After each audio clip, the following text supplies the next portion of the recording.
Padre Diego Jaramillo, Gonzalo Pérez y ustedes bienvenidos de nuevo.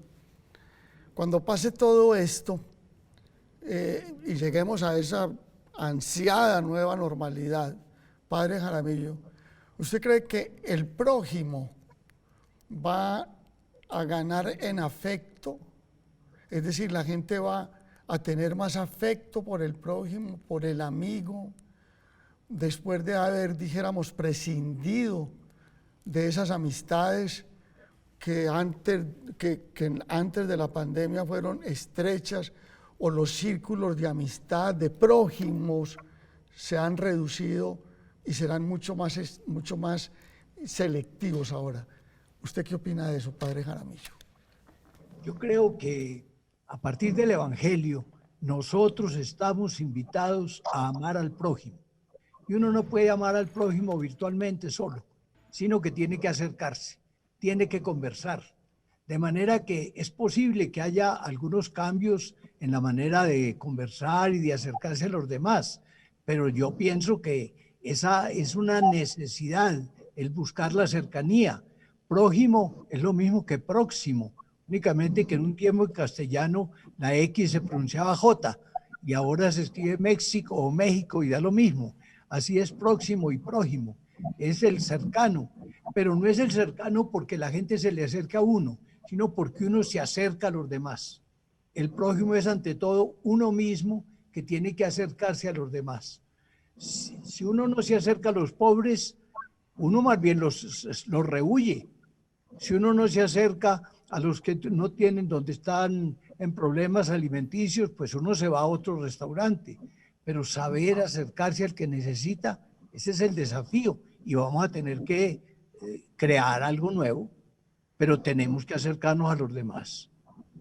Yo creo, Héctor, a tu pregunta, que el amor al prójimo, el servicio al prójimo, es un mandamiento de Dios y no lo va a cambiar una pandemia.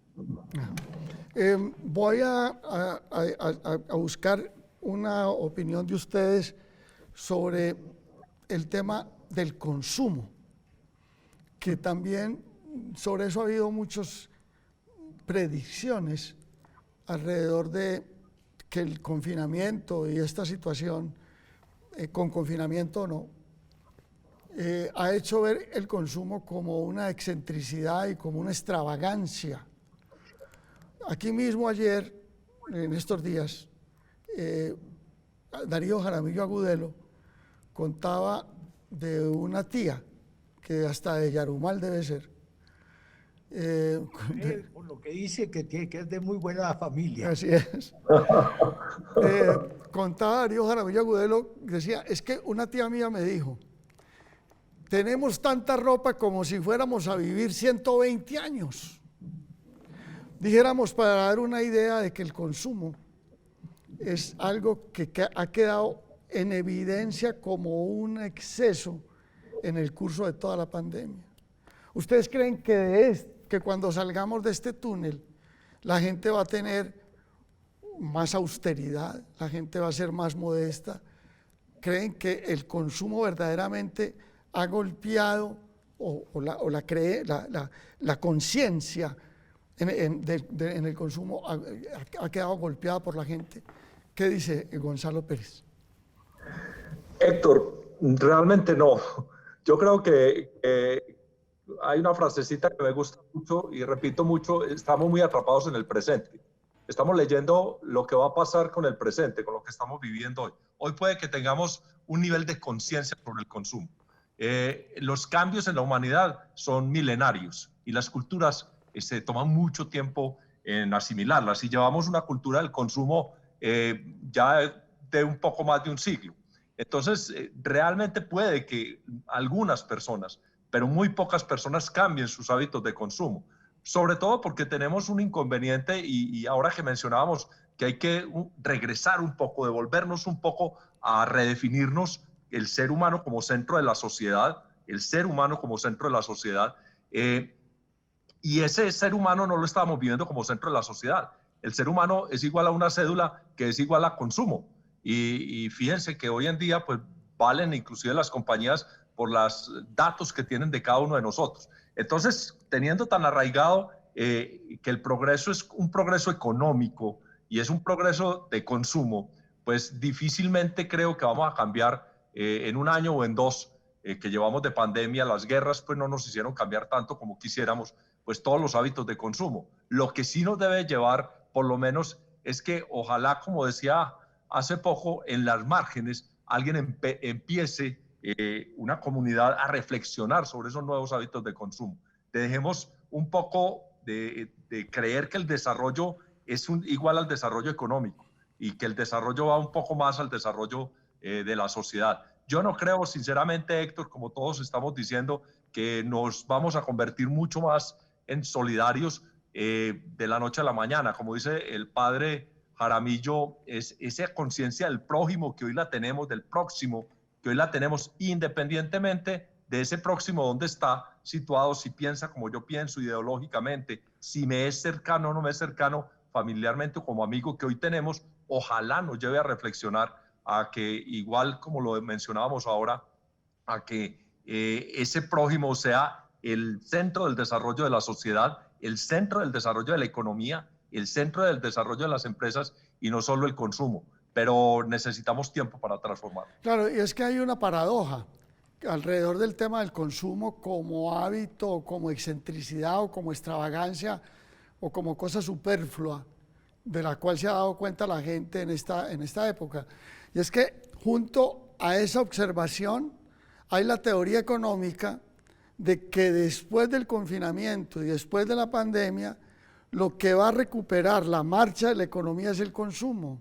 Algunos sostienen que que la gente, como no ha tenido la ocasión de gastar tanto como gastaba en la prepandemia, que cuando se levanten las restricciones, el mundo va a volver y va a pegar un embalaje en materia de gastos, que es lo que va a volver a hacer crecer la economía. Le pregunto a Gonzalo Pérez sobre esa teoría y después quiero ir con el padre sobre la ciencia y Dios. ¿Qué dices del consumo como salvador? Sí, el consumo como salvador es una visión lineal de lo que venía sucediendo en la sociedad. Yo creo que el consumo puede ser el salvador, pero ¿qué tipo de consumo? Debe ser un consumo que lleve a un crecimiento mucho más armónico de la sociedad. Ahora, pensando un poco en metáforas, estaba pensando en los ciclistas, pero estaba pensando en los ciclistas, yo fui ciclista, o soy ciclista de afición, yo no sé si todos tenemos en la cabeza esas famosas pruebas de persecución de 4x1000, en donde son 4 ciclistas y se cuenta el tiempo del último ciclista en llegar, o sea, la última rueda. Yo creo que tenemos que cambiar ese desarrollo económico y ese desarrollo de la sociedad por la última rueda, medir ese desarrollo económico por la última persona, entre comillas, en el último desarrollo, en la última comunidad que tenemos, y no medirlo por el per cápita, que el per cápita pues es la mezcla, ahora que mencionabas tal vez a Bill Gates, pues es la mezcla entre el ingreso de Bill Gates y el nuestro, o peor aún, de personas con menos ingresos. Entonces, yo creo que sí es un consumo, lo que pasa es que tenemos que volcar ese consumo a un consumo que permita un desarrollo mucho más armónico de la sociedad, y ahí las empresas jugamos un papel determinante en qué productos y soluciones empezamos a entregar y que esos productos y soluciones lleven en sí ese desarrollo armónico. Pero el consumo, ese consumo feroz, sin consideraciones, que solo genera riqueza económica, creyendo que la economía es solo riqueza económica, yo creo que por lo menos no es el sugerible, y que ese es el que se va a ir a recuperar, pero vale otra vez la reflexión, ese no es el que quisiéramos recuperar, que es un consumo inequitativo, además, que es para alguna parte de la población. Hay que recuperar el otro consumo que cree mucho más armonía en el crecimiento de la sociedad. Claro, porque además si se dispara el consumo en las mismas estructuras con el que venía, lo que va a pasar es el incremento de la brecha, que ya suficientemente es. Esa es también una posición de una economía, como usted dice, lineal.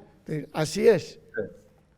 Así es. Seguramente se ampliará muchísimo más la brecha que actualmente tenemos y que es reconocida por todos, por todos los analistas, pero no oye uno que frente a esa brecha que ha crecido y que se ha manifestado casi que obscenamente, hay remedios, sino que todo el mundo dice, sí, se ha crecido la brecha, pero no oye uno mucho pronunciamiento de cómo se va a evitar o cómo se va a cerrar. No se oye, ¿no? Yo creo que en eso nos deberíamos concentrar, Héctor. Si Sí. algo nos debería dar esta pandemia, a concentrarnos a cerrar esa brecha y cómo desde la economía somos capaces de cerrar esa brecha. Y esa brecha yo creo que no es solo en lo económico, es en la brecha de la participación. O sea, no es en vano, es en la brecha de la inclusión en todos los sentidos. Es ser capaz de considerar al otro y conversar con el otro, con quien no piensa como nosotros. Es que estamos inmersos como en la economía del desarrollo solo del capital, pero las brechas las estamos viendo en este momento en todo sentido, y yo creo que en eso sí nos deberíamos concentrar. ¿Cómo nos sentamos a pensar todos, incluyéndonos, en cerrar brechas? La educación es fundamental, la educación en la comprensión entre los seres humanos. Esa es fundamental para el desarrollo, pero hoy en día, pues, aún en medio de la pandemia, adolecemos de esa comprensión entre las personas como fundamental para el desarrollo de la solidaridad, no solo económica, sino moral también. Bueno, Héctor, vamos yo pienso, Héctor, perdón. perdón, padre, sí. Subrayar por favor, lo que el padre. doctor Gonzalo está diciendo. Sí. Es decir, hay que cerrar la brecha, pero para cerrar la brecha hay que comenzar tendiendo puentes. Y cada uno de nosotros debe ser alguien que, llegando de un lado, vaya al otro o viceversa. Y eso, el doctor Gonzalo hablaba de que no es solo en bienes materiales. En educación, por ejemplo, tenemos que cerrar la brecha, que no haya analfabetas y únicamente superdoctorados, sino que haya gente que vaya teniendo mejor capacitación, pero en todos los campos de la vida.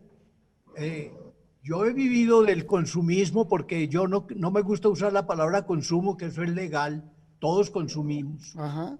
de lo material y lo intelectual y lo espiritual, pero el consumismo es el exceso, es el consumo feroz de que hablaba el doctor hace un momento, de manera que ese consumo feroz yo lo he explotado diciendo, a ver, los que tienen en el ropero más vestidos de los que necesitan, regálenme, tengo varios almacenes de ropa para regalar ropa a los que no tienen, pero así podría ser. Hombre, que los que son expertos en cualquier ciencia, Claro, que ellos nos enseñen a los que no saben nada y que ayudemos a la gente a que se capacite, etcétera.